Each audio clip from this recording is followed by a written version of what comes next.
Dari dunia olahraga, Timnas gelar latihan jelang laga melawan Bahrain pada Selasa besok. Punggawa Garuda gelar latihan ringan. Latihan ringan para pemain berlangsung di Stadion Madia Senayan, Jakarta.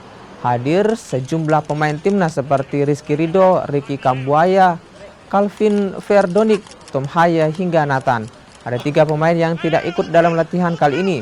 Pelatih Patrick Kluivert dan asisten pelatih Alex Pastor memimpin sesi latihan sore. Ketiganya adalah Ole Romeli, Sandy Walsh, dan Mitch Hilgers. Ketiganya masih jalani pemulihan dan pemeriksaan cedera.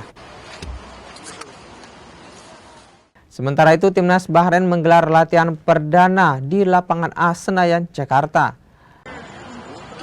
Setelah tiba di Jakarta pada Jumat sore, Timnas Bahrain juga menggelar latihan perdana di lapangan A Senayan, Jakarta. Skuad besutan Dragan Talajid langsung menjalani sesi latihan.